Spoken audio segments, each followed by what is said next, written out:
The couple suddenly found a humanoid monster on Mars. Thinking it was an alien, Shokichi immediately greeted it. Haro. But the monster charged without warning, snapping the neck of Shokichi's girlfriend, Nanao. This muscular creature wasn't actually a Martian, but a mutated cockroach called a Terra Formar. Forced to watch Nanao die before his eyes, Shokichi was consumed by immense grief and rage. He asked the monster why it did this, but the creature ignored him completely. To the powerful Terra Formar, humans were as weak and insignificant as ants. In a flash, the creature vanished stylishly into the distance. Shokichi carried Nanao's body back to the spaceship. There, he learned another teammate named Mariki had also been killed by Terra Formars. Panic quickly spread among the crew. Their mission was only to eliminate cockroaches on Mars, but no one expected them to be such terrifying creatures. When confronted by Shokichi's angry questions, the captain finally revealed the truth behind their mission. 500 years ago, facing overpopulation and scarce resources on Earth, humans began an ambitious plan to colonize Mars. To improve Mars' harsh environment and make it livable, they first raised the planet's surface temperature. Then, they sent moss and resilient cockroaches to Mars.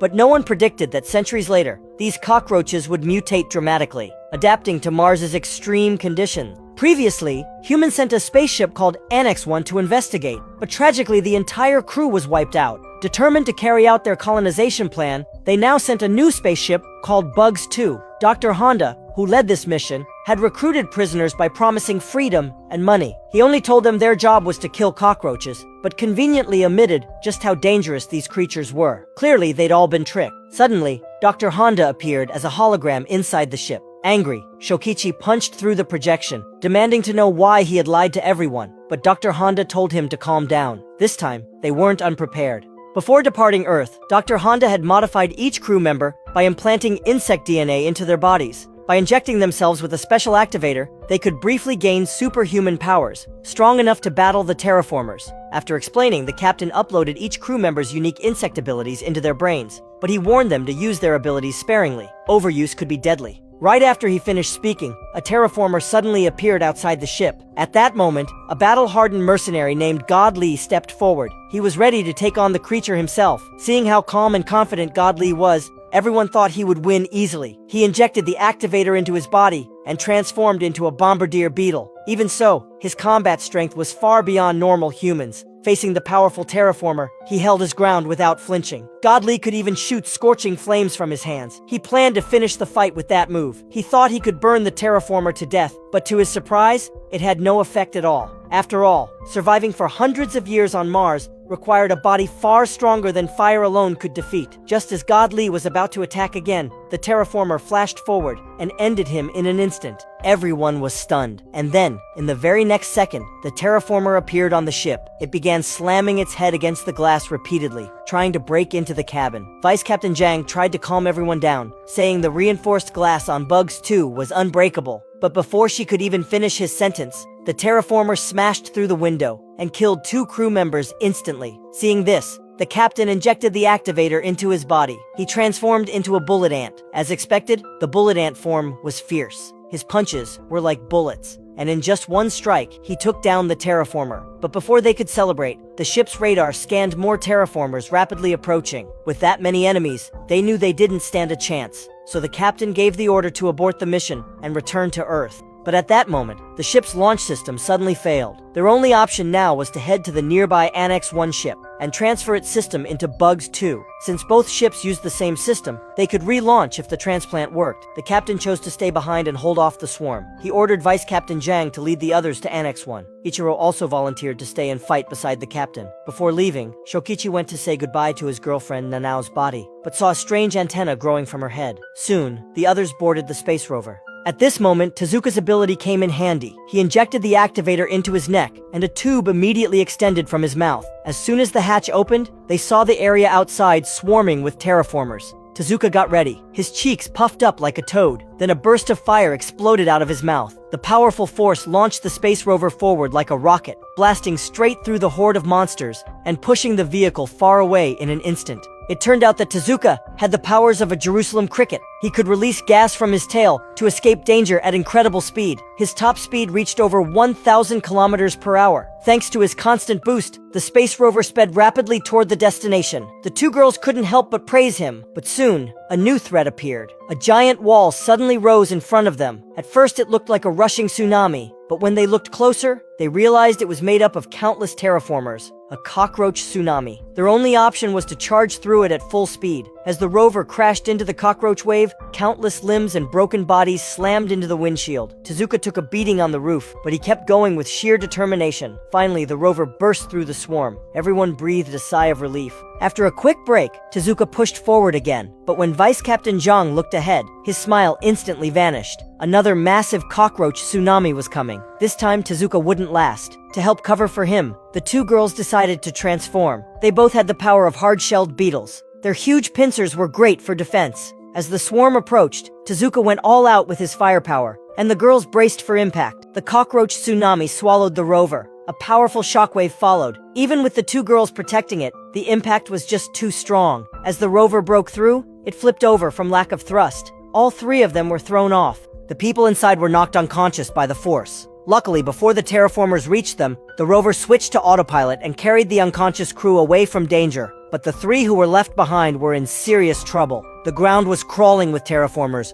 closing in fast. Exhausted from the last battle, the three were now like lambs waiting for slaughter. The two girls were the first to fall. Using his last bit of strength, Tezuka stood up again, but he couldn't escape his fate. He was killed too. Meanwhile, back at the Bugs 2 spaceship, the captain and Ichiro were locked in a desperate fight. They lured most of the terraformers inside the ship. Then, the captain ordered Ichiro to seal the ship's shield. They released all the oxygen from the ship, hoping to kill the terraformers in a final, self-sacrificial assault. As the oxygen dropped lower and lower, the terraformers started collapsing one by one. Their combat ability was greatly reduced. The captain could now finish them off with a single punch, but after killing them all, both the captain and Ichiro passed out from lack of oxygen. Meanwhile, the space rover safely reached its destination. The unconscious crew began to wake up, but when they tried to start the Annex 1 ship, they found that its system was also malfunctioning. Suddenly, gunshots rang out outside. Two crew members didn't even have time to transform, and were killed by the terraformers on the spot. When the three of them walked out, they were shocked to see that the terraformers could use guns too.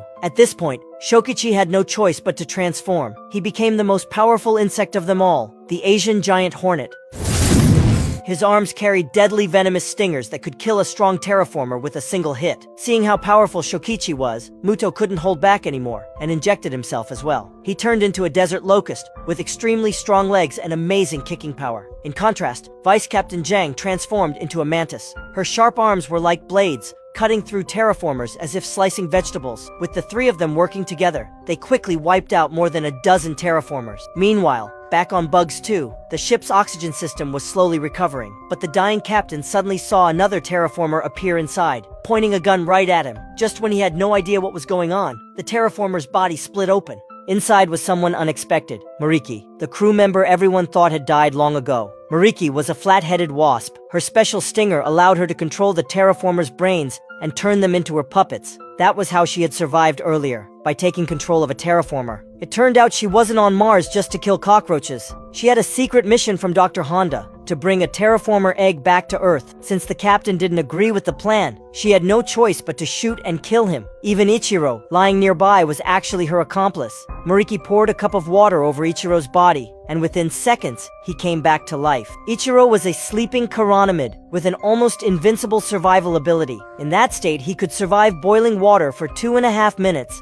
temperatures below -200 degrees, or even a vacuum, and all it took was a cup of water to fully revive him. The ship's launch system hadn't really malfunctioned either. It was Ichiro who had sabotaged it. Their mission was simple: bring the terraformer egg back to Earth. Now that Mariki had placed the egg on the ship, they just needed to restart the launch and return home. Meanwhile, Shokichi and his team were on their way back to Bugs 2 when they heard the roar of the ship's engines. Suddenly, a drone flew in front of them, controlled by none other than Dr. Honda. He had been secretly watching them the whole time. Now that his plan was almost complete, Dr. Honda revealed the entire truth. Although the Annex 1 mission ended in total failure, the escape pod had returned to Earth, and it brought back the head of a terraformer. Using that head, they developed a formula that combined insect DNA with human DNA. But the tech wasn't mature yet, so they launched the Bugs 2 mission, not to kill cockroaches, but to test the crew's battle data and smuggle a terraformer egg back to Earth. Only the egg could push their research further and help them create perfect insect-human hybrids, a super army as powerful as nuclear weapons. After hearing all this, Shokichi wanted nothing more than to return to Earth and kill Dr. Honda, but with no transport left, they couldn't make it back before the ship took off. Back on the ship, Mariki and Ichiro were preparing for launch when they noticed strange movement inside the egg. To their shock, 2 baby terraformers had already hatched. Twins. The newborns burst out of the egg in a bizarre pose. Mariki was surprised, but not panicked. She believed her power could control them. As the twin terraformers stood up, she flashed forward and stabbed each of them in the brain with her venom. She thought everything was under her control. But when she gave her command, the terraformers didn't obey. Instead, they turned on her and killed her on the spot. Clearly, these twins were not ordinary. Their bodies had evolved once again. At that moment, the ship was already taking off, but the twin terraformers let out a strange, high-pitched cry, as if calling for help. The terraformers on the ground heard it, and suddenly evolved wings, transforming into flying terraformers. They all launched into the air, rushing toward the ship. In no time, the entire ship was swarmed, and finally overwhelmed by their weight, the spaceship was dragged down, crashing back to the surface. Ichiro was just about to inject the serum to fight back, but one of the terraformers kicked him hard, knocking him out cold again. As the number of terraformers kept increasing, the spaceship crash-landed, right on top of where Shokichi and the others were. This was clearly beyond Dr. Honda's expectations. At that moment, Shokichi, Muto, and Zhang were completely surrounded by a swarm of terraformers, led by 2 even more evolved ones. A massive battle was now unavoidable. As the enemy charged at them, the 3 quickly injected their serum. The regular terraformers were no match for them, but those 2 special leaders were different. They had distinct markings on their foreheads, and clearly acted as the commanders of the swarm. Shokichi tried to sneak attack one of the leaders, but got knocked out with a single punch. It was obvious these 2 were way stronger. Even their movements looked more human than insect. Then one of the leaders attacked Muto. Vice Captain Zhang rushed in to help, but became the first to fall in battle. Zhang's death triggered Muto's rage. Without caring about the danger, he injected himself with another dose. His appearance changed, and his power increased drastically. He crushed several terraformers with ease, but that still wasn't enough for him. With the 3rd injection, Muto suddenly grew wings. The terraformers also began flapping their wings, flying up to challenge him. A fierce aerial battle broke out in the sky. Muto grabbed a terraformer, spun like a deadly tornado, and won the air fight in a flash. But the serum's side effects soon kicked in. His body began reacting badly. A giant hammer terraformer struck him mid-air and sent him flying. Refusing to give up, Muto ignored Shokichi's warnings and injected himself a 4th time, then a 5th. He launched a full-force attack on one of the leaders. Shockingly, he actually took the leader down. The other terraformers froze in fear, but Muto had used up all his strength. He could no longer fight. The terraformers rushed in to avenge their fallen leader, but Shokichi stepped in just in time to stop them. By now, Muto had fully transformed into a grasshopper. He could never return to human form again. Enraged, Shokichi charged toward the remaining leader, but he was no match.